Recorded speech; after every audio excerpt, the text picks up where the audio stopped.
Welcome back to another story on Infidelity Tales Lab. Before we begin, tell us, where in the world are you watching from? Now, let's dive into today's story. Chapter 1. The Blueprint of Betrayal. Eva Knapp had always believed that excellence spoke for itself.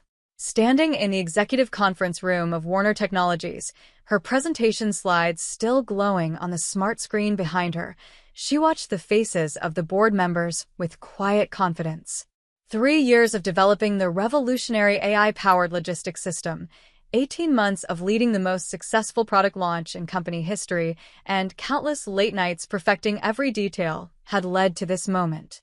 The promotion to Chief Technology Officer is well-deserved, board member Charlene Lambert had said just minutes earlier. Eva's innovations have increased our revenue by 43%. Eva's husband, Todd Warner, sat at the head of the mahogany table, his expression unreadable. As the company's CEO and founder, Todd had built Warner Technologies from a small startup into a billion-dollar enterprise. Eva had been there from the beginning, not just as his wife, but as the brilliant engineer who designed the core algorithms that made their success possible. "I appreciate the board's confidence," Eva began, but Todd raised his hand. "Actually, there's been a change of plans." Todd's voice carried that familiar authoritative tone that had once made Eva fall in love with him 15 years ago. "The CTO position will go to Tina Swift." The silence in the room was deafening. Eva felt her stomach drop, but her expression remained composed. Tina Swift, Todd's alleged distant cousin who joined the company 6 months ago with a mediocre engineering background from a third-tier university. The same Tina who'd been spending increasingly long hours in Todd's office, who'd somehow secured a corner office despite her junior status, and who'd been wearing expensive jewelry that didn't match her salary grade. "Tina brings fresh perspective," Todd continued, not meeting Eva's eyes. "She's family. You'll understand, Eva. I need someone I can trust completely in that role." Eva's mind raced through the implications. Trust completely. The words stung more than they should have. She'd been Todd's partner in every sense, building this company, sharing his bed, believing in their future together. Now she was being told that a woman who barely understood the difference between machine learning and statistical analysis was more trustworthy than the wife who'd sacrificed her own startup dreams to make his vision reality. "Of course," Eva said, her voice steady despite the earthquake happening inside her chest. "I understand completely." But Eva Knapp understood far more than Todd realized. The daughter of 2 aerospace engineers, she'd been raised to see patterns, to analyze systems, and to solve complex problems.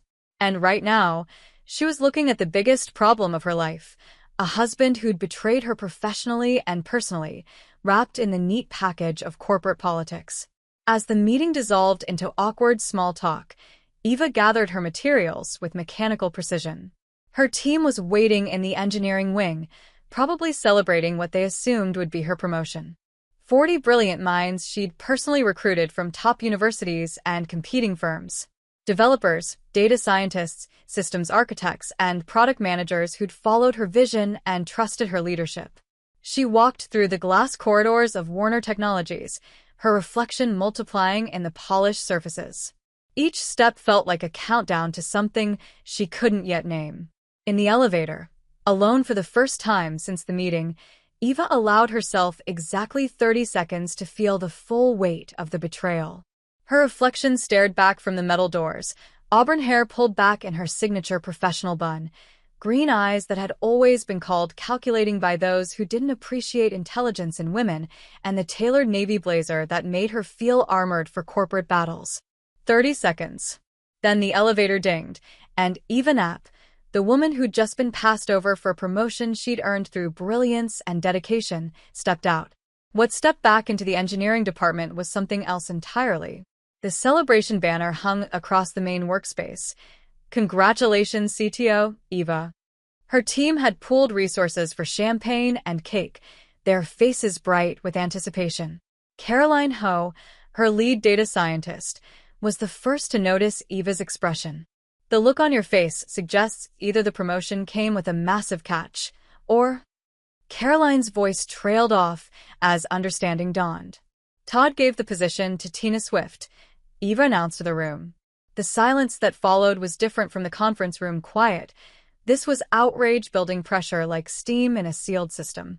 Tina Swift. Philip Daniels, her senior architect, set down his coffee cup hard enough to slosh liquid onto his desk. The woman who asked me last week if Python was a type of Java framework. She's family, Eva said, repeating Todd's words with surgical precision. He needs someone he can trust completely.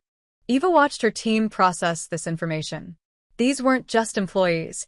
They were the carefully curated collection of minds she'd assembled over 3 years. Each person had been recruited not just for their technical skills, but for their integrity, creativity, and dedication to innovation. Many had left lucrative positions at Google, Microsoft, and Amazon to join her vision of what technology could accomplish. That's it, announced Tracy Sexton, the youngest member of the team but already showing the brilliance that made Eva gamble on hiring her straight from MIT. I'm done. If they don't value you, they don't value any of us. Tracy, don't be hasty, Eva began. No, she's right, interrupted Walter Sloan, their veteran systems engineer who'd been programming since before most of the team was born. I came here because of you, Eva. Because you understood that great engineering isn't just about code. It's about vision, leadership, and integrity. If Todd Warner thinks nepotism trumps merit, then this isn't the company I thought it was. What happened next was something Eva had never witnessed in her 15-year career. One by one, every member of her department began drafting resignation letters. Not in anger or haste, but with a methodical precision she taught them to apply to complex problems. You don't have to do this, Eva told them, even as her heart swelled with fierce pride. Yes, we do, Caroline said firmly. Some things matter more than paychecks.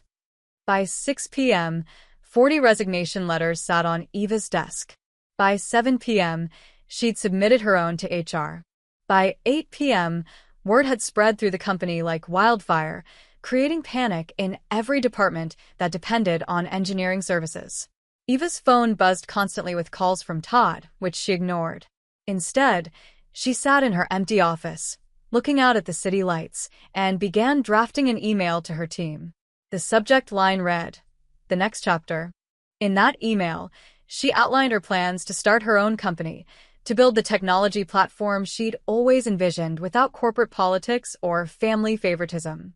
She offered positions to anyone willing to take the risk, knowing that most of Warner Technologies' biggest clients had exclusive contracts with her innovations, not the company itself. As she hit send, Eva allowed herself a small smile. Todd wanted someone he could trust completely. He was about to learn what complete trust actually meant and what happened when you lost it. The revolution in her industry was about to begin, and Eva Knapp was going to lead it. But first, she had some planning to do. Because while she'd resigned from her position, she hadn't resigned from making Todd Warner pay for his betrayal. Some engineers built bridges. Others built systems. Eva Knapp was about to build the perfect trap. Chapter 2. The Domino Effect. The next morning, Eva arrived at Warner Technologies at 6 a.m., 2 hours before her official final day began. The security guards knew her well enough to wave her through without question. After all, she'd been coming in early for 3 years to review code and plan strategies. Today, however, her mission was different. She needed to retrieve her personal research files, project documentation, and most importantly, the contact database she'd built over years of industry networking. Todd might have control of the company, but Eva had something more valuable: relationships built on mutual respect and proven results. The engineering floor felt like a museum of her accomplishments. Every workstation bore evidence of projects she'd initiated, problems she'd solved, innovations she'd nurtured from concept to reality. The irony wasn't lost on her that Todd's company was about to lose not just its engineering talent, but the institutional knowledge that kept their most profitable systems running. Her phone buzzed with a text from Caroline. Emergency meeting at Brewster's Coffee, 7 a.m. Everyone's coming. Eva smiled. Even in chaos, her team operated with the precision she'd instilled in them. At Brewster's Coffee, a small independent shop 2 blocks from Warner Technologies, Eva found all 40 members of her former team crowded into every available seat and standing space. The energy in the room was electric, Not the desperation of unemployed workers, but the excitement of people about to embark on something remarkable. "Okay, boss," Philip Daniels called out as Eva entered. "What's the plan?" "First," Eva said, accepting the coffee Caroline had ordered for her, "I'm not your boss anymore. But if you're interested, I have a proposition." She pulled out her laptop and connected to the cafe's projector, a bit of technology wizardry that drew appreciative nods from her audience. The presentation that appeared was unlike anything she'd shown in a corporate boardroom. "Swift Storm Solutions," she announced, watching their faces. "Our own company. No corporate politics, no nepotism, no limits on innovation except the laws of physics." The business plan she'd outlined was aggressive but achievable. Using her personal savings and connections in the venture capital world, she could secure initial funding within 2 weeks. More importantly, she'd identified 3 major contracts currently held by Warner Technologies that had personal clauses, meaning the clients had specifically contracted for Eva's team services, not just the company's. "Legally, we can compete for those contracts immediately," she explained. "And given that we designed and maintained the systems in question, we're the only team capable of providing seamless transition services." Tracy Sexton raised her hand. "What about non-compete clauses?" Eva's smile was sharp. Todd made a crucial mistake. "The non-compete clauses in our contracts specify we can't work for direct competitors in the same market space. But they say nothing about creating a new market space. What we're building isn't competing, it's innovating beyond anything Warner Technologies offers." The room erupted in questions, excitement, and the kind of animated technical discussions that had made Eva's department the most sought-after assignment in the company. As her team debated equity shares, office locations, and project priorities, Eva felt the first real spark of joy she'd experienced in months. Her phone buzzed again. This time it was Todd. "We need to talk. Now." Eva showed the message to Caroline, who snorted. 24 hours too late for that conversation. But Eva was curious. She wanted to see Todd's reaction to what she'd set in motion. "Hold down the fort," she told her team. "I'll be back in an hour." Todd was waiting in his corner office, pacing behind his mahogany desk like a caged animal. Through the floor-to-ceiling windows, the morning sun cast everything in harsh light, including the stress lines Eva had never noticed on her husband's face. "Eva, thank God. We need to fix this." "Fix what, exactly?" Eva settled into the chair across from his desk, the same chair where she'd received performance reviews, discussed strategy, and planned their shared future. "This mass exodus. My entire engineering department just quit.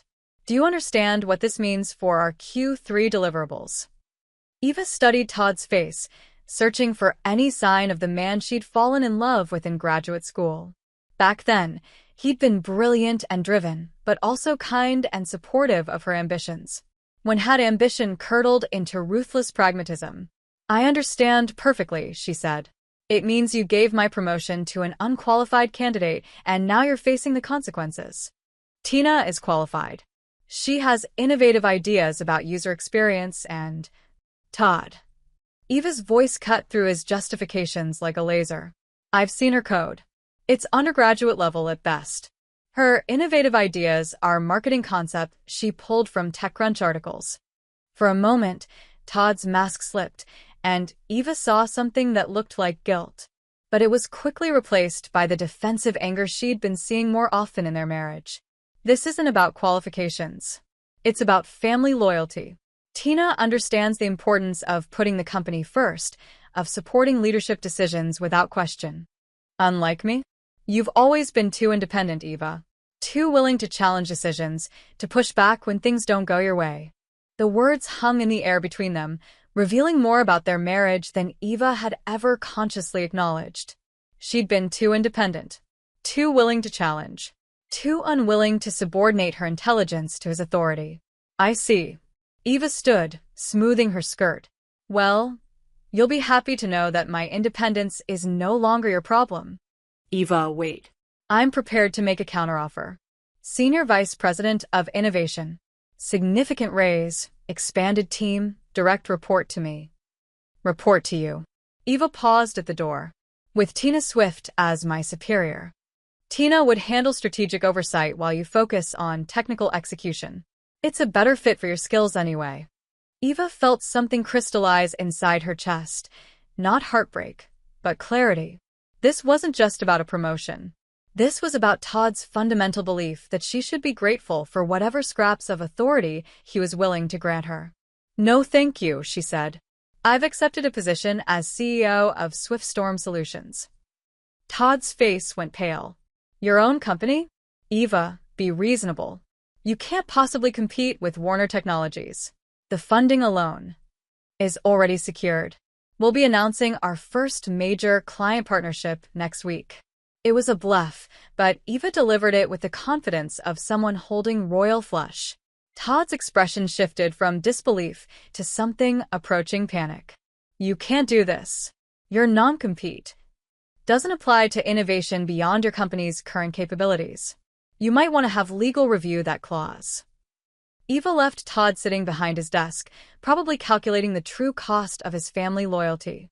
As she walked back through the engineering department, now a ghost town of empty desks and powered-down workstations, her phone buzzed with notifications. 3 voice messages from potential investors who'd heard about the Warner Technologies exodus. 2 emails from former colleagues at major tech companies asking if she was hiring. And 1 text from an unknown number that made her blood run cold. "Todd thinks he's been clever, but you don't know the half of it. Meet me at Morrison Park at 2 p.m. if you want the truth about your husband and his cousin." The message was signed with a single initial, M. Eva stared at the screen, her analytical mind running through possibilities. Someone with inside information. Someone with knowledge of Todd's relationship with Tina Swift. Someone who wanted to help her, or destroy her. In engineering, when you encountered an unknown variable, you gathered more data. Eva needed to understand exactly what kind of system she was trying to break before she could design the perfect solution. At 2 p.m., she would get her answers. And then the real game would begin. Chapter 3. The Hidden Variables. Morrison Park at 2 p.m. was bustling with lunch-hour joggers and office workers seeking refuge from fluorescent lighting. Eva chose a bench near the fountain, far enough from foot traffic to ensure privacy, but visible enough to feel safe. Her analytical mind had cataloged every possible identity for her mysterious contact: disgruntled Warner Technologies employee, corporate spy, private investigator, or someone with personal knowledge of Todd's affair. She didn't expect Miranda Barker. Eva recognized her immediately, the former HR director who'd left Warner Technologies 6 months ago under circumstances Todd had described as mutual disagreement about company direction. Miranda was a sharp-featured woman in her 50s, known for her meticulous record-keeping and unwavering professionalism. Her sudden departure had surprised Eva, but corporate personnel changes were Todd's domain. "Thank you for coming," Miranda said, settling beside Eva on the bench. "I wasn't sure you would. I almost didn't. But I need to understand what I'm dealing with." Miranda pulled out a manila folder thick with documents. "What you're dealing with is systematic fraud, embezzlement, and a husband who's been planning to push you out of the company for over a year." Eva's hands remained steady as she accepted the folder, but her pulse quickened. "Explain." "Tina Swift isn't Todd's cousin. She's the daughter of Richard Swift, Warner Technologies' biggest competitor before Todd acquired Swift Industries 2 years ago. What Todd told the board was a friendly merger was actually a hostile takeover designed to eliminate competition and acquire their client base." Eva opened the folder, finding financial records, email printouts, and legal documents. "That's aggressive business practice, but not illegal. Keep reading." The next set of documents revealed the real story. Todd hadn't acquired Swift Industries. He deliberately sabotaged their major contracts using insider information, then swooped in to buy the failing company for a fraction of its value. Richard Swift had lost everything, including his health. He'd died of a heart attack 6 months after the acquisition. "Tina came to work for Todd with one goal," Miranda continued: revenge for her father's destruction. But somewhere along the way, Todd convinced her that partnership was more profitable than payback. Eva studied surveillance photos showing Todd and Tina at expensive restaurants, luxury hotels, and what appeared to be real estate viewings. They're not just business partners. No. And they're not just having an affair either. They're systematically moving company assets into offshore accounts that only they control. Your promotion was the last obstacle to Tina gaining access to the engineering department's intellectual property portfolio. The blood rushed from Eva's face as the implications hit her. The AI algorithms. The predictive logistics systems. Everything I've built over 3 years. All of it. Once Tina had your access codes and system permissions, they plan to transfer the entire technology suite to a shell corporation they've established in Ireland. Warner Technologies would retain licensing rights, but the actual ownership would belong to them. Eva's mind raced through the technical details. With her access codes, Tina could modify system ownership records, transfer intellectual property registrations, and essentially steal the innovations that generated 40% of the company's revenue. It was an elegant plan, until Eva's entire team resigned. "Why are you telling me this?" Eva asked. Miranda's expression hardened. "Because Todd Walters destroyed my career when I started asking questions about unauthorized access to financial systems. He claimed I was suffering from stress-related paranoia and suggested early retirement for my own well-being. 20 years of exemplary service, and he made me sound like a breakdown waiting to happen. How did you get these documents?" "Richard Swift gave them to me before he died.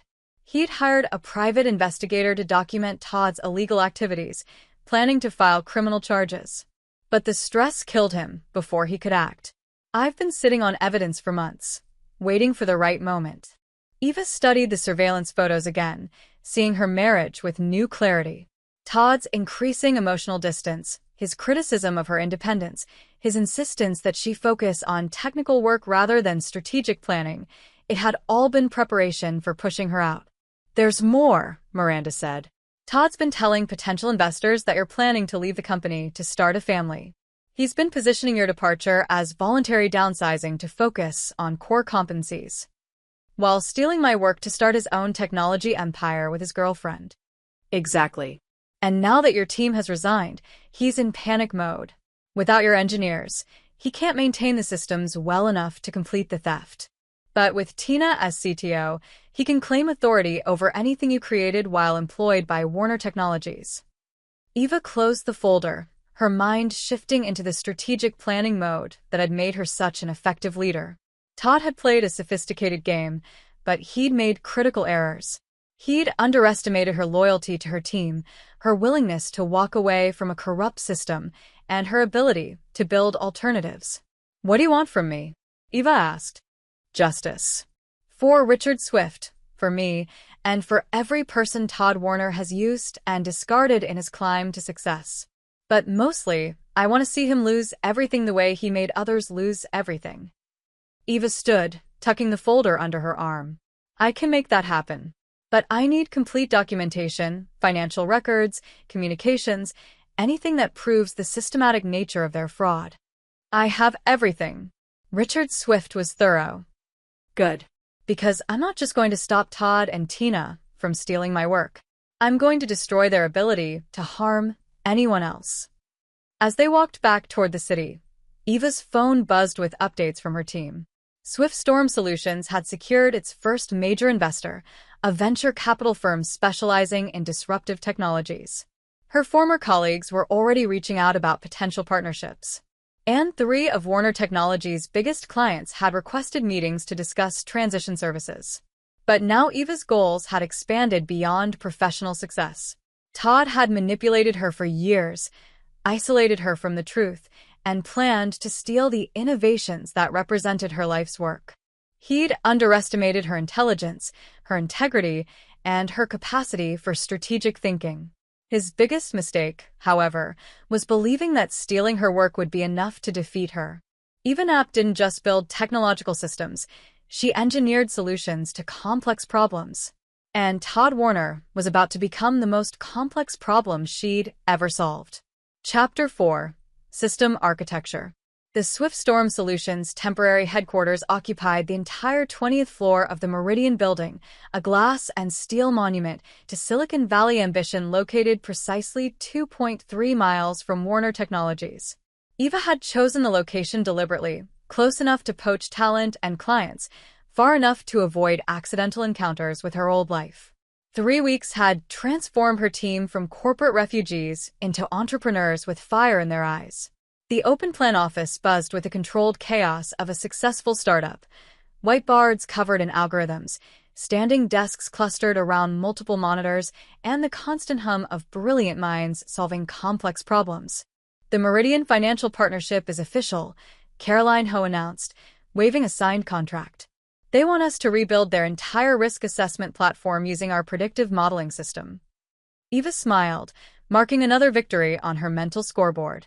Meridian Financial had been Warner Technologies' most profitable client, generating $2.3 million annually in licensing fees. Their defection would hit Todd's quarterly projections hard. Excellent. What's the timeline? 6 months for full deployment, with monthly milestone payments starting immediately. Caroline's grin was predatory. Oh, and they specifically requested that Warner Technologies have no involvement in the transition. Philip Daniels looked up from his workstation. That's 3 major clients who've jumped ship this month. How long before Todd realizes he's hemorrhaging revenue? He already knows, Eva said, pulling up financial data on the main display screen. Warner Technologies stock has dropped 12% since news of our client acquisitions went public. The board is asking uncomfortable questions about leadership decisions and strategic planning. Eva had been monitoring Warner Technologies' situation with the systematic precision she applied to all engineering problems. Company morale was plummeting as remaining employees realized their most innovative colleagues had abandoned ship. Product development had stalled without her team's expertise. And most critically, several key systems were beginning to show instability without proper maintenance. Any word from your mysterious informant? Tracy Sexton asked. Eva had shared Miranda Barker's revelations with her core team, understanding that their success depended on transparency and shared purpose. Miranda's been feeding me intelligence about internal discussions. Todd and Tina are accelerating their timeline. They're planning to make their move within the next 2 weeks. What kind of move? Complete intellectual property transfer. They've established the Irish Shell Corporation and begun preliminary asset transfers. Once they have full access to our systems, they'll claim ownership of everything we built while employed by Warner Technologies. Walter Sloan, their senior systems engineer, cracked his knuckles ominously. That's going to be difficult without the source code, and the encryption keys, and the system architecture documentation. Eva's smile was razor-sharp. They don't know that yet. The truth was that Eva had been preparing for corporate betrayal since the day she first noticed discrepancies in Todd's behavior. Every major innovation she developed had been compartmentalized, with critical components stored in encrypted repositories accessible only to her core team.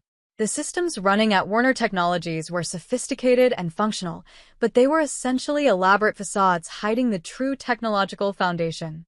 Phase 2 begins tomorrow, Eva announced. Philip, I need you to activate the dead man switches we built into the Warner Technologies systems. If anyone tries to access core functions without proper authorization, the systems should gracefully degrade. How gracefully are we talking? Slow response times, occasional error messages, minor data inconsistencies. Nothing that looks like sabotage, but enough to make their systems appear unreliable to clients. Caroline raised an eyebrow. That's ethically gray territory. They're planning to steal our work. We're simply protecting our intellectual property using security measures that were always part of the system design. Eva's voice carried the calm certainty of someone who'd thought through every ethical implication. Besides, we built those systems. We have every right to control access to our innovations. The room fell silent as her team processed the implications. They weren't just competing with Warner Technologies. They were actively undermining Todd's ability to profit from their stolen work. I'm in, Philip said finally. Todd Warner used us for 3 years, then threw us away when it suited his purposes. Turnabout is fair play. One by one, the rest of the team nodded agreement. These weren't malicious people, but they were engineers who understood the difference between justice and revenge. What they were planning was justice. Eva's phone rang. The caller ID showed Todd's name, but she let it go to voicemail. He'd been calling daily since Swift Storm Solutions went public, alternating between threats, pleas, and offers. She'd ignored every attempt at communication, knowing that anything she said could be used against her in the legal battles to come. But Miranda Barker had been providing detailed transcripts of Todd's increasingly desperate conversations with Tina Swift. The latest intelligence suggested they were planning to accelerate their timeline, possibly making their move as early as tomorrow. Everyone needs to go home and get some sleep, Eva announced. Tomorrow is going to be a very interesting day. As her team packed up their equipment, Eva remained at her workstation, monitoring Warner Technologies systems through remote access ports she'd carefully concealed. The predictive models were showing increasing instability, client satisfaction scores were dropping, and several major accounts had requested technical support calls that Todd's diminished engineering team couldn't properly handle. Her phone buzzed with a text from Miranda. Board meeting scheduled for tomorrow afternoon. Emergency session to address recent operational challenges. Todd's trying to blame everything on your team's departure, but board members are asking pointed questions about leadership decisions. Eva smiled, adding final touches to the presentation she'd been preparing for weeks. Tomorrow, Todd would discover what happened when you underestimated Eva Knapp's capacity for strategic planning. Her husband had wanted to play corporate politics. But Eva wasn't interested in politics. She was interested in systematic deconstruction of corrupt power structures. And she'd become very good at building systems that achieved exactly what they were designed to accomplish. Chapter 5. Stress Testing. The Warner Technologies board meeting was scheduled for 2 p.m., but Eva's morning began at dawn with a series of coordinated actions that would have made any military strategist proud. Her team had spent the night executing what they called the Reveal Protocol, a systematic demonstration of exactly how dependent Todd's company had become on their innovations. At 6 a.m., Philip Daniels activated the first phase of their dead man switches. The Warner Technologies client portal began experiencing intermittent connectivity issues. At 7 a.m., the predictive analytics dashboard started showing temporary data synchronization delays. By 8 a.m., 3 major clients had called Warner Technologies' support line to report system irregularities. Eva monitored the chaos from her office, watching real-time system logs through her concealed access ports. Todd's remaining IT staff was running diagnostic tests, finding nothing technically wrong but unable to explain why their most critical systems were performing like outdated hardware. "This feels like pulling wings off flies," Caroline said, settling into the chair across from Eva's desk. "Flies don't systematically destroy people's careers and steal their life's work," Eva replied, not looking up from her monitors. "How's the press release coming?" "Ready for your approval." Caroline handed her a tablet. "We're officially announcing the acquisition of Meridian Financial's platform development contract, plus partnerships with 3 other former Warner Technologies clients." Eva skimmed the document, noting the careful language that emphasized SwiftStorm Solutions' technical expertise without directly attacking their former employer. Professional but devastating, exactly the tone that would raise questions about Warner Technologies' ability to retain major accounts. Send it out at noon, Eva decided, right before their board meeting. Her phone buzzed with a text from Miranda. "Todd's in full panic mode, screaming at remaining engineers about system failures. Tina's trying to convince him to accelerate the IP transfer, but he's afraid to make any major moves while systems are unstable." Eva smiled grimly. Todd was discovering the difference between managing technology and understanding technology. She'd always handled the technical complexities while he focused on business strategy, but now he was facing the consequences of treating her expertise as expendable. At 10 a.m., Walter Sloan knocked on her office door. "Phase 2 is ready for deployment. Are you sure about this?" Phase 2 was more aggressive, a systematic revelation of security vulnerabilities in Warner Technologies systems that would force them to shut down critical functions for emergency patching. It was the nuclear option, guaranteed to create chaos but also certain to provoke legal retaliation. "Not yet," Eva said. "Let's see how they handle their current problems first." Her decision was vindicated 30 minutes later when Miranda sent an urgent message. "Todd just announced he's prepared to offer your entire team their jobs back at 25% salary increases if you return immediately." The board is demanding explanations for client defections and system failures. Eva's response was swift and simple. No.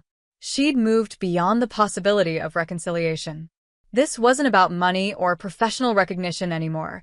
It was about Todd's fundamental belief that she could be manipulated, controlled, and ultimately discarded when convenient. He'd spent years undermining her authority while benefiting from her innovations, then planned to steal her work while she was safely marginalized in domestic obscurity. At 11:30 a.m., her phone rang. This time, the caller ID showed Tina Swift's name. Eva answered on the fourth ring. "This is Eva." "Eva, thank God. We need to talk. There's been a terrible misunderstanding." Tina's voice carried the professional warmth that had initially impressed Todd's board members.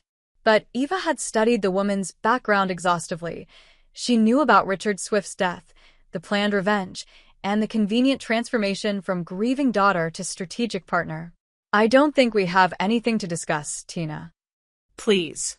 "I know you're angry about the promotion, but Todd had valid business reasons for his decision. Your team's departure has created serious problems, and we're prepared to make significant concessions to bring everyone back." Eva muted her phone and laughed quietly. Tina had no idea that Eva knew her true identity or her ultimate plans. The conversation was a fishing expedition designed to assess Eva's knowledge and potentially gather intelligence about SwiftStorm Solutions' capabilities. "What kind of concessions?" Eva asked. "Full restoration of your CTO position with expanded authority, significant budget increases for your department, and complete autonomy over technical decisions.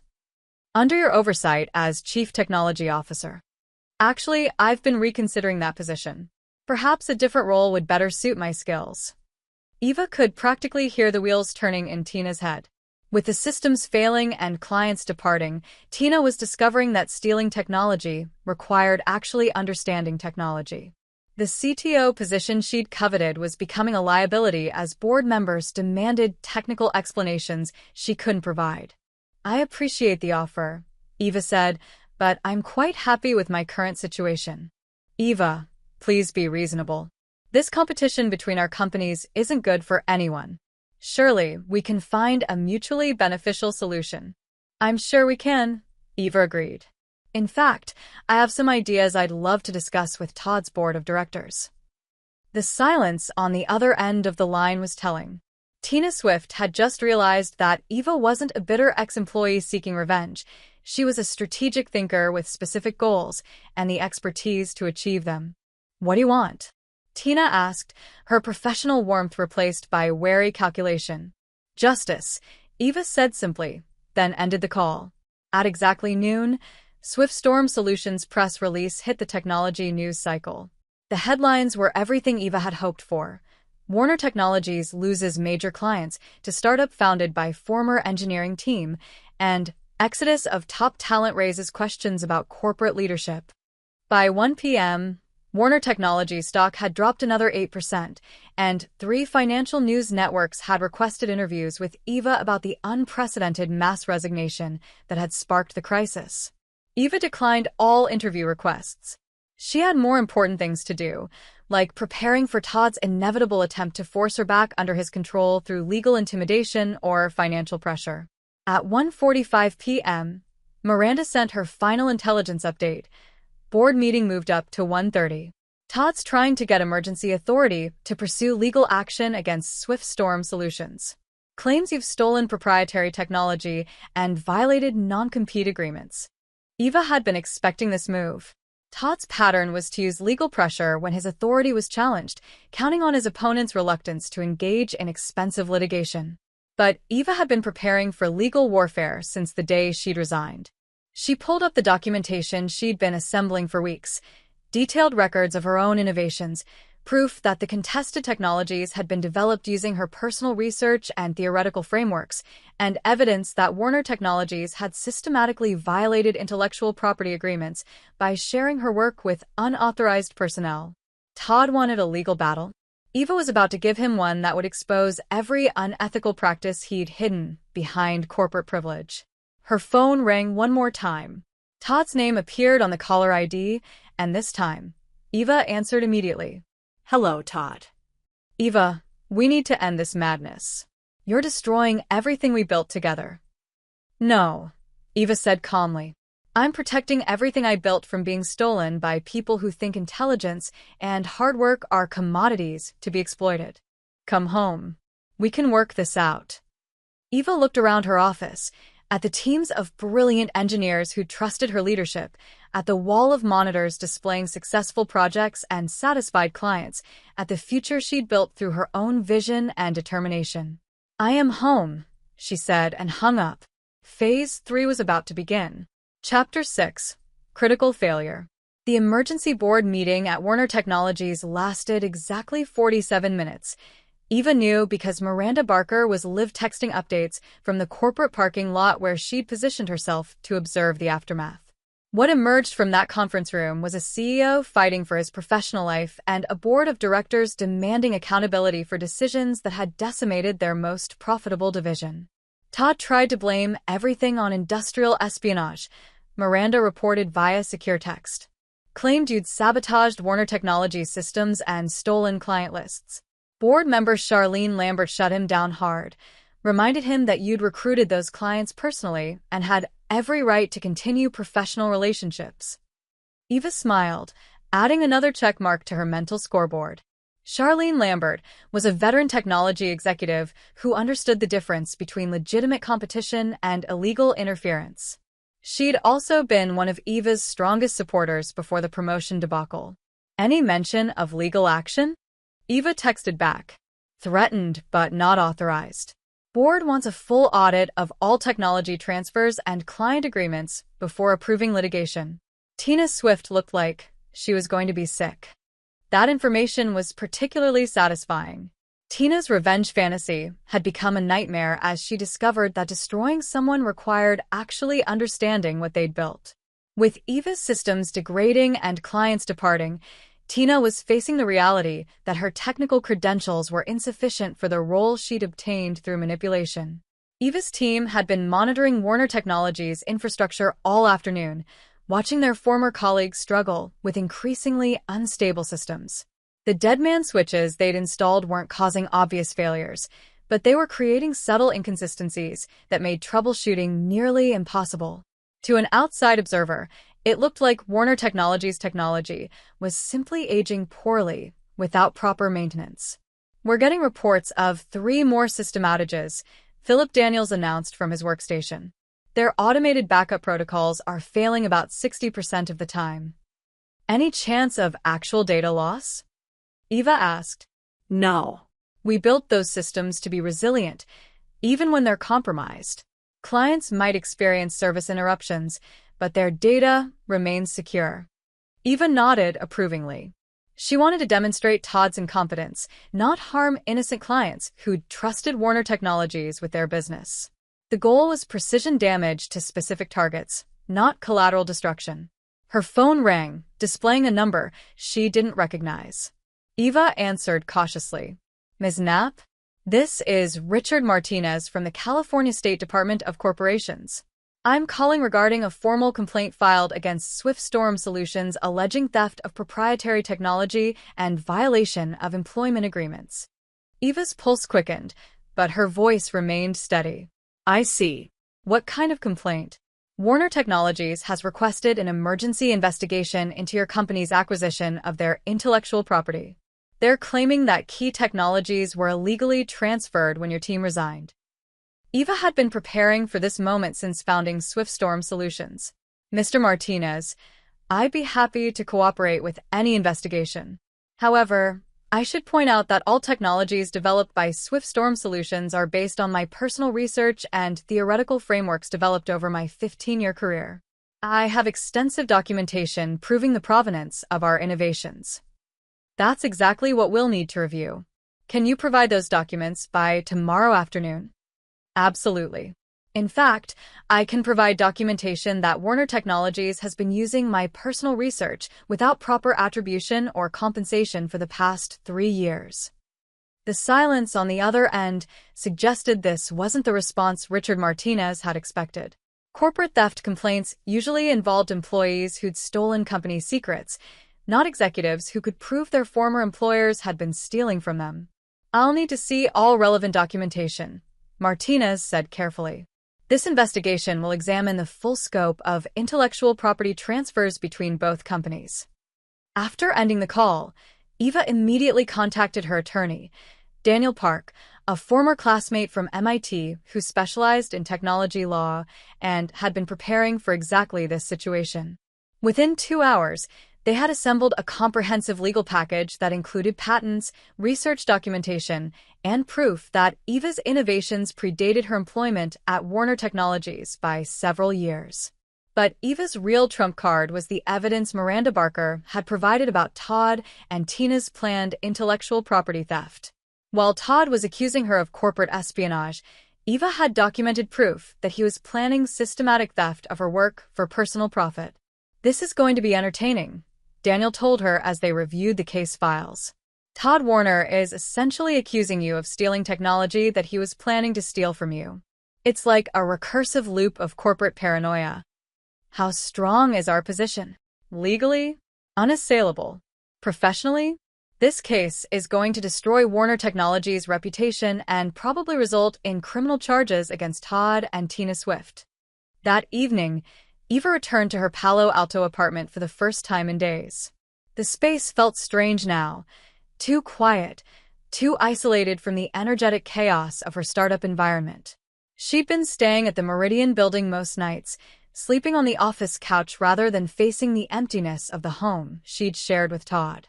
But tonight she needed solitude to prepare for the final phase of her campaign. Tomorrow's investigation would expose Todd's corruption, but Eva had one more revelation that would ensure he never again had the opportunity to manipulate and discard talented people. She opened her laptop and began composing an email to the Warner Technologies Board of Directors.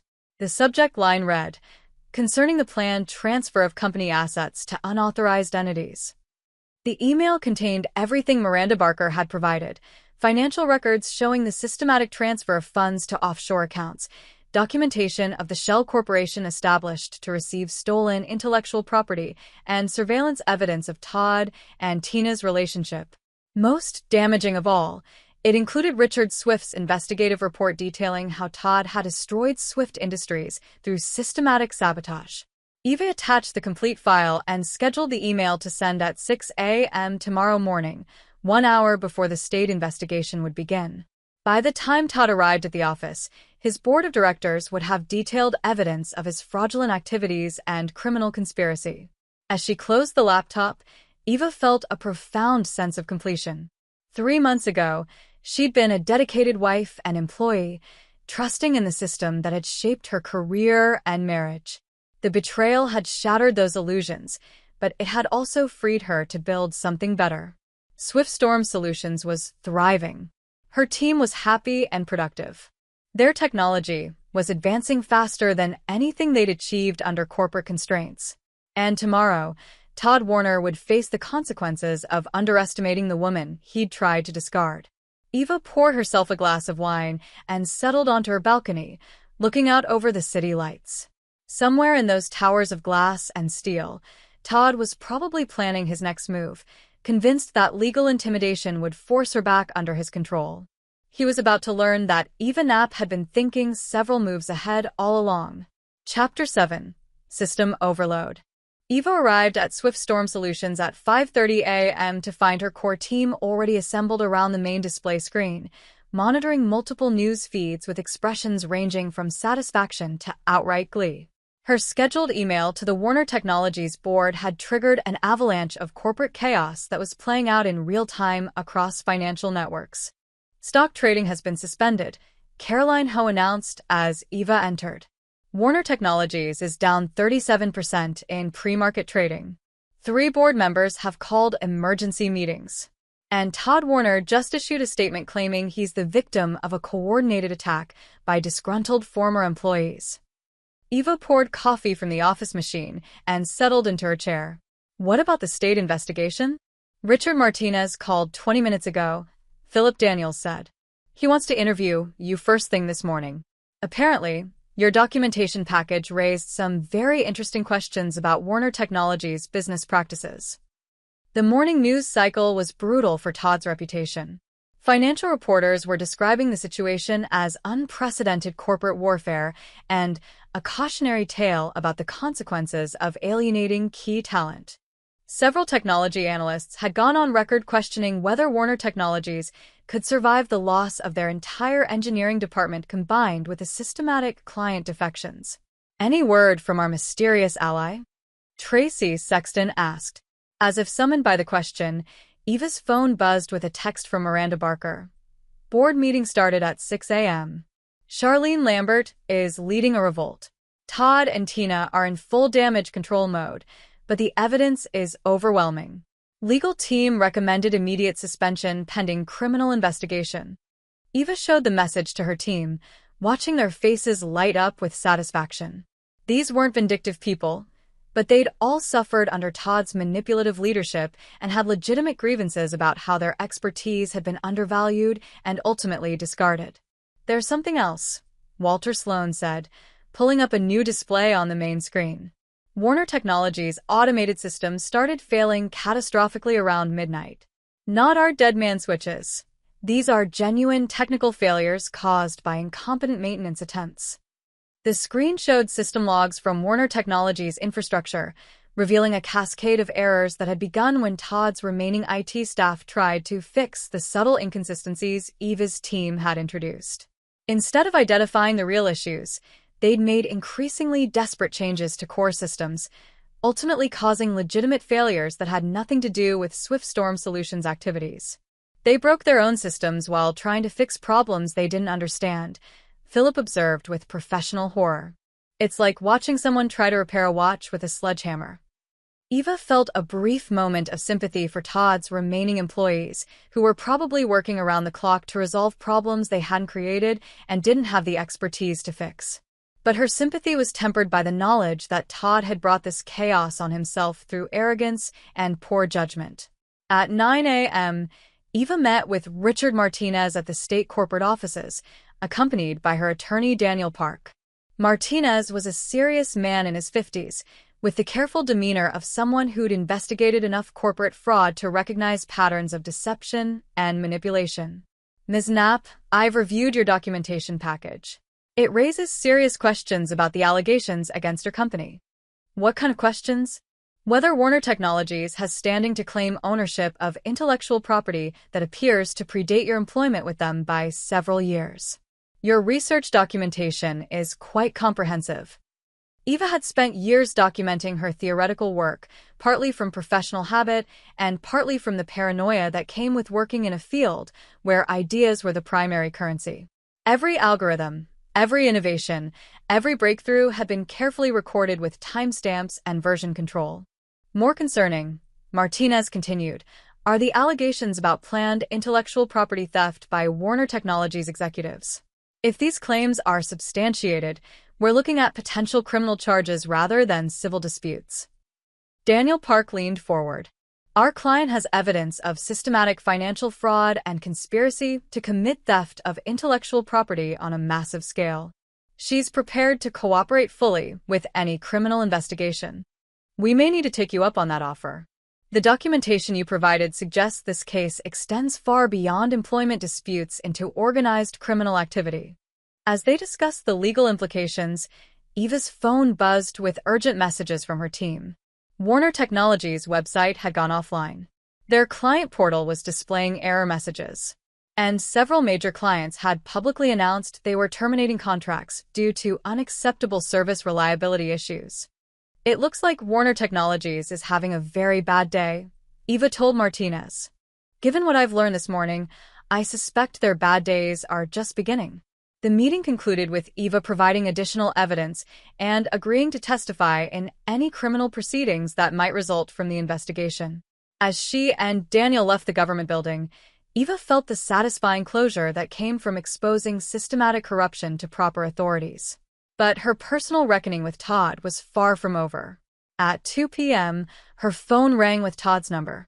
Eva answered immediately, curious to hear his perspective on the morning's revelations. "Eva, what have you done?" Todd's voice carried a strain she'd never heard before, not anger or authority, but genuine fear. The man who'd built a billion-dollar company was discovering what it felt like to watch that empire crumble in real time. "I've told the truth," Eva said simply. "Something you might want to try. The board has suspended me pending investigation. Our stock is in free fall. Half our clients have terminated their contracts. You've destroyed everything." "No, Todd." "You destroyed everything when you decided that stealing my work was preferable to respecting my contributions." "I never tried to steal anything from you. The company owns all intellectual property developed by employees." Eva's laugh was sharp and genuine. "Even intellectual property developed before I was an employee? Even innovations based on my personal research from graduate school? Even technologies I've been developing for 15 years? The silence on the other end suggested Todd was beginning to understand the scope of his legal problems. He'd filed theft charges against Eva without realizing that her work had been stolen from her, not by her. "We can fix this," Todd said desperately. "Come back. Help me rebuild. We can be partners again." "We were never partners, Todd. You were the boss, and I was the employee whose expertise you exploited while systematically undermining her authority." "That's not true. I always valued your contributions. You valued my contributions enough to give my promotion to an unqualified candidate who was planning to steal my life's work for personal profit." Eva could hear chaos in the background, voices, phones ringing, the sound of a company in crisis management mode. Todd's empire was collapsing, and he was finally understanding that Eva Knapp had been the foundation holding everything together. "What do you want?" Todd asked finally. "I want you to face the consequences of your choices. I want Tina Swift to answer for her father's death and her planned theft. And I want every person you've manipulated and discarded to see that actions have consequences." "Eva, please." "Goodbye, Todd." Eva ended the call and turned off her phone. She'd said everything that needed to be said, and further communication would only provide Todd with opportunities to manipulate or threaten her. The final phase of her plan was now in motion, driven by forces beyond her control but set in place by her careful preparation. Todd and Tina would face criminal charges. Warner Technologies would likely collapse or be acquired by competitors. And Eva's team would continue building the future they'd envisioned without corporate politics or personal betrayal. Justice, as it turned out, was a system that worked beautifully when engineered by someone who understood how to solve complex problems. Chapter 8. Complete System Failure. The arrest warrants were issued at 6 a.m. on a Tuesday morning, exactly 1 week after the state investigation had begun. Eva learned about Todd and Tina's detention from the morning news rather than official channels. Apparently, white-collar criminals raided the same media attention as celebrities when their crimes were spectacular enough. She watched the coverage from her office at Swift Storm Solutions, surrounded by her team who'd arrived early to witness the culmination of their collective exodus from Warner Technologies. The news footage showed Todd Warner being led from his Palo Alto mansion in handcuffs, his expression a mixture of shock and indignation that Eva found oddly satisfying. Charges include conspiracy to commit theft of intellectual property, financial fraud, and racketeering, the reporter announced. The investigation revealed systematic transfer of company assets to offshore accounts controlled by Warner and his alleged accomplice, Tina Swift, daughter of deceased competitor Richard Swift. Caroline muted the television and turned to Eva. "How does it feel to watch your husband get arrested for crimes you expose?" Eva considered the question carefully. 3 months ago, that man had been her partner in life and business, someone she'd trusted with her innovations, her career, and her future. The betrayal had been devastating, but watching justice unfold felt less like personal vindication than professional satisfaction at a job well done. "It feels like a problem has been solved," she said finally. The morning brought a steady stream of updates from Miranda Barker, who'd emerged from hiding to serve as a key witness in the criminal case. Warner Technologies' board had voted unanimously to remove Todd as CEO and begin bankruptcy proceedings. Several major clients had filed civil lawsuits claiming damages from service failures and breach of contract. And the technology industry was buzzing with analysis of how quickly a billion-dollar company could collapse when its foundation proved to be fraudulent. "The irony is beautiful," Philip Daniels observed. Todd always claimed he built Warner Technologies through superior business strategy. Turns out his strategy was stealing other people's work and calling it innovation. Eva's phone buzzed with a call from her attorney. Daniel, I assume you've seen the news? Eva, this is unprecedented. The prosecutor is calling it the largest intellectual property theft case in California history. Todd's looking at potentially 20 years in federal prison. What about the civil cases? That's where things get interesting. You're likely to recover substantial damages for unauthorized use of your innovations over the past 3 years. But there's a bigger opportunity. Warner Technologies' bankruptcy trustee wants to discuss asset acquisition. Eva felt her pulse quicken. What kind of assets? The entire technology portfolio, including systems you developed. They're willing to sell everything to the highest bidder, and you're uniquely positioned to acquire your own innovations at a fraction of their market value. The possibility was elegant in its justice. Todd had tried to steal her work, and the legal consequences were providing her with the opportunity to legitimately acquire everything he'd built using her expertise. Swift Storm Solutions could purchase Warner Technologies' entire intellectual property portfolio, gaining legal ownership of systems they'd originally created. Set up the meeting, Eva decided. By afternoon, the technology press had discovered Swift Storm Solutions' role in exposing the Warner Technologies fraud.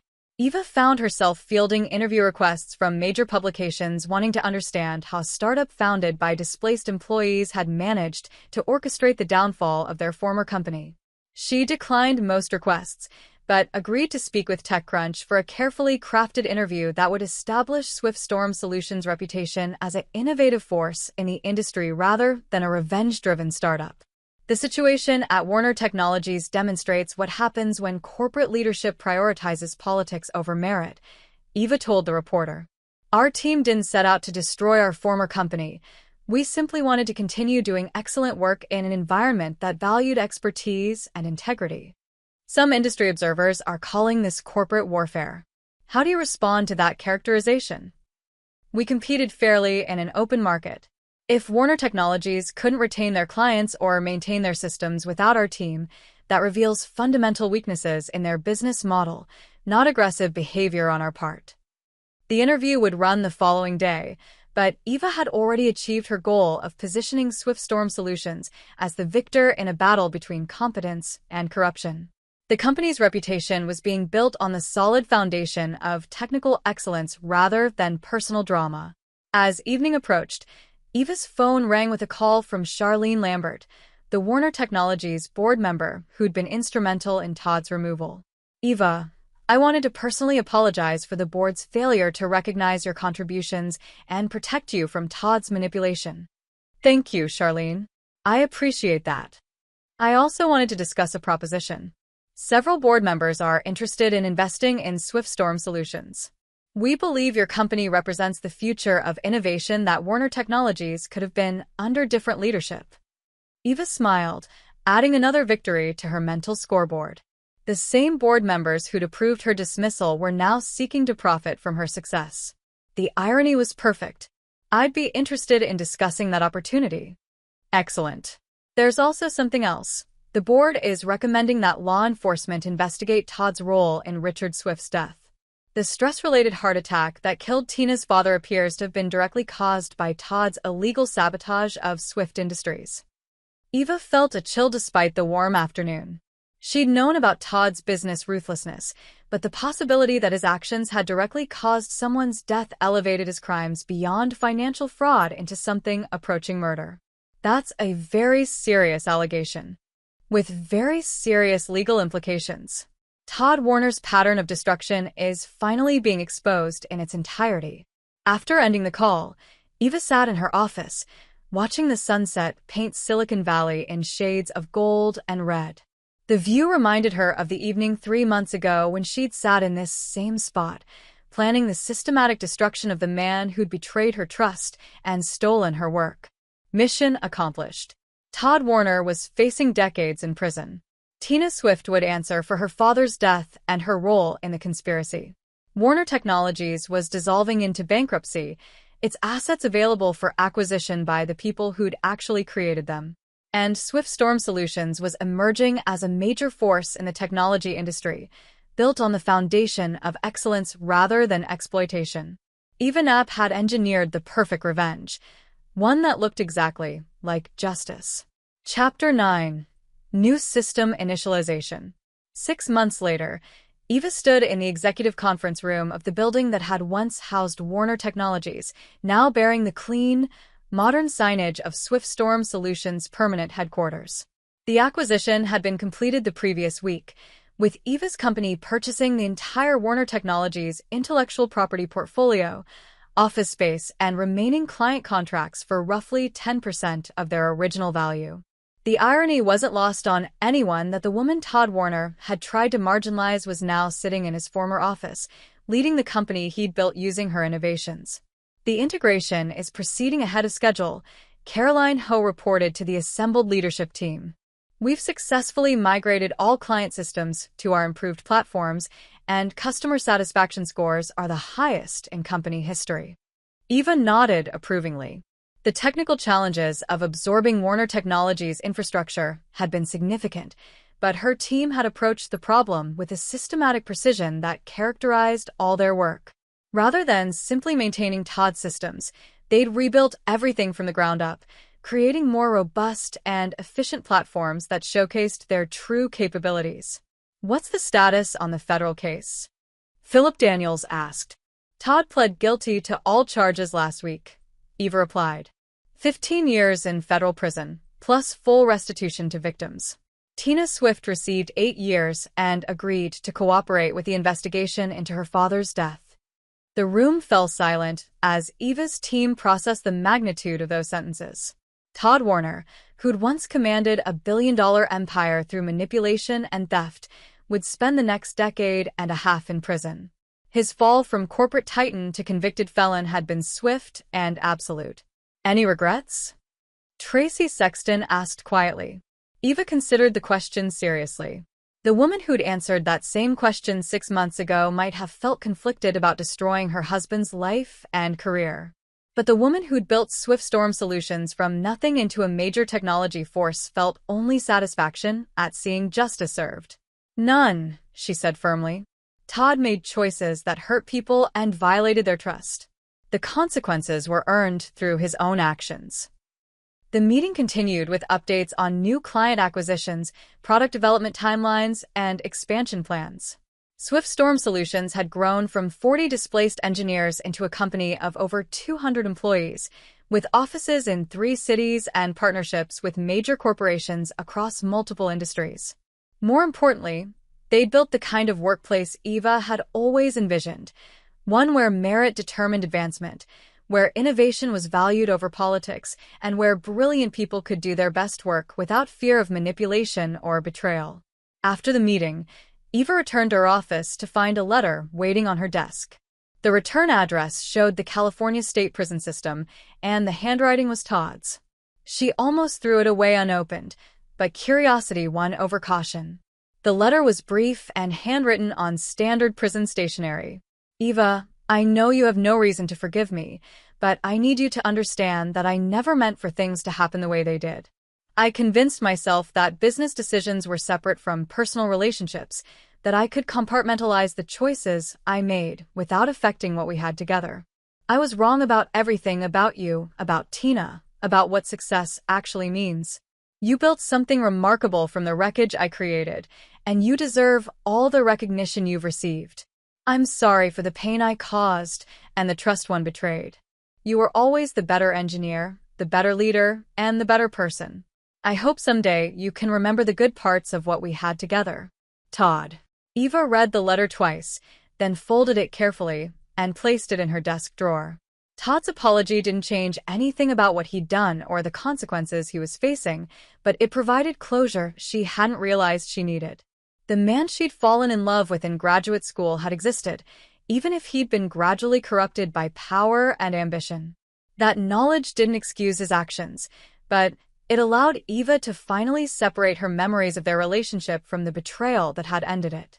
Her phone buzzed with a text from Miranda Barker, who'd accepted a position as Swift Storm Solutions Director of Human Resources. "Press conference is starting." Thought you'd want to watch.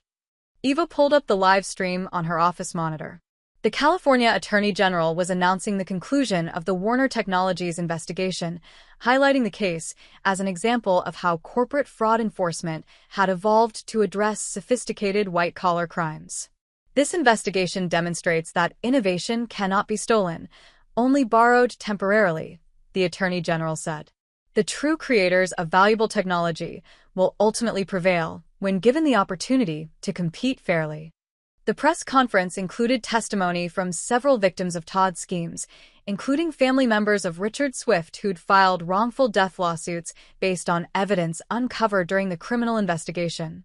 The systematic nature of Todd's destruction was finally being exposed to public scrutiny, validating Eva's decision to pursue comprehensive justice rather than simple revenge.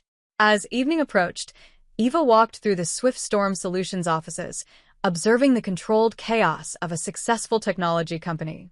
Her engineers were working on projects that pushed the boundaries of artificial intelligence, machine learning, and predictive analytics. Her product managers were designing solutions that would revolutionize industries ranging from healthcare to environmental science. This was what Todd could have built if he'd chosen collaboration over manipulation, if he'd valued expertise over control, if he'd understood that sustainable success came from empowering talented people rather than exploiting them. Eva's phone rang with a call from a number she didn't recognize. She answered cautiously. "Ms. Knapp? This is Senator Elizabeth Holmes' office. The senator would like to discuss your testimony regarding corporate intellectual property reform legislation." Eva smiled, adding another opportunity to her mental list. Swift Storm Solutions' success story was being studied by policymakers as an example of how innovative talent could thrive when freed from corrupt corporate structures. Her experiences were helping shape legislation designed to protect inventors and entrepreneurs from the kind of systematic theft Todd had attempted. "I'd be honored to discuss that with the senator." As she ended the call, Eva looked out her office windows at the city lights of Silicon Valley. 3 months ago, she'd been a displaced employee seeking justice for professional betrayal. Tonight, she was the CEO of a rapidly growing company, a recognized expert in intellectual property law, and living proof that excellence ultimately triumphed over manipulation. The system she'd engineered to destroy Todd Warner had accomplished exactly what it was designed to achieve. But more importantly, it had created something better in its place, a company built on the principles of merit, integrity, and innovation that Todd had abandoned in his pursuit of power. Eva Knapp had won more than revenge against the people who'd betrayed her.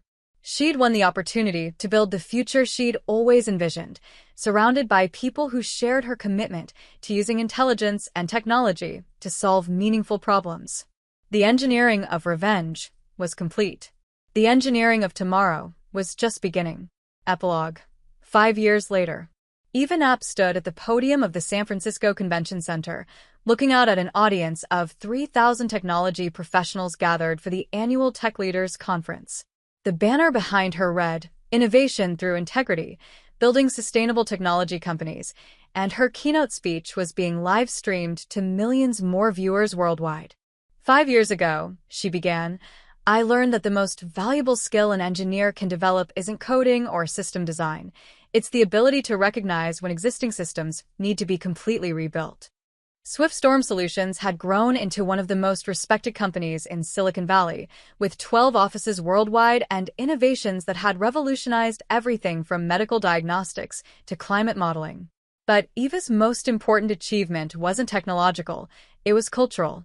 Her company had become the gold standard for workplace integrity, where advancement was based on merit and where brilliant people could pursue groundbreaking research without fear of political manipulation. In the audience, Eva spotted Caroline Ho, now Chief Technology Officer of Swift Storm Solutions Medical Division, and Philip Daniels, who led their artificial intelligence research team. Her original team had remained together through explosive growth, forming the leadership core of a company that prioritized long-term innovation over short-term profits. "When we talk about disruption in technology," Eva continued, "we often focus on technical innovation. But the most important disruption happens when we refuse to accept corrupt systems and build better alternatives." The Todd Warner case had become a Harvard Business School study in corporate fraud and the importance of protecting intellectual property rights. New legislation bearing Eva's name had strengthened protections for inventors and entrepreneurs, making it significantly harder for corrupt executives to steal innovations from their own employees. Todd himself had been released after serving 8 years in federal prison, his sentence reduced for cooperation with ongoing investigations into corporate fraud schemes. He'd emerged to find an industry that no longer remembered him as a successful CEO, but as a cautionary tale about the consequences of prioritizing control over collaboration. Tina Swift had served her full sentence and disappeared from public view, her father's death having been ruled a direct result of the illegal stress caused by Todd's systematic destruction of Swift Industries.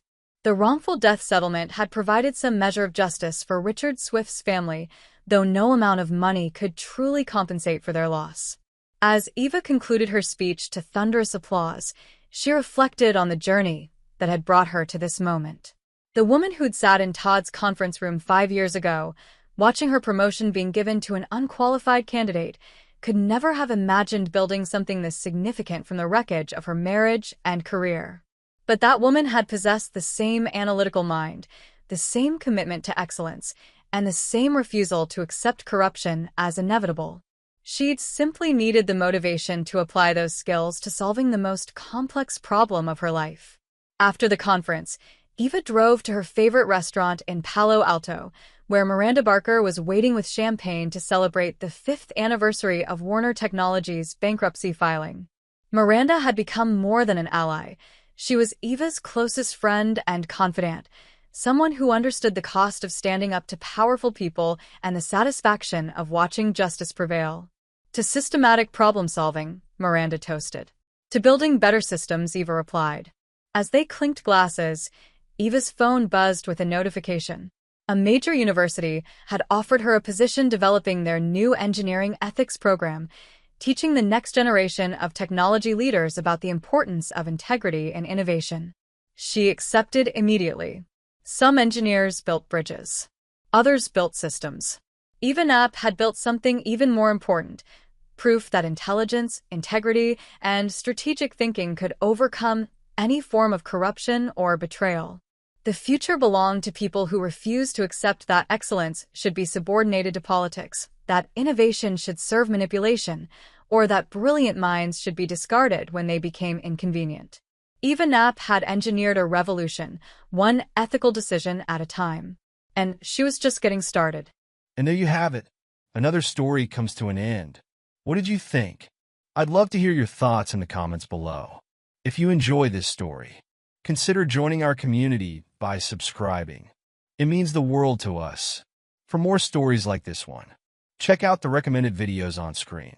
And I'll see you there.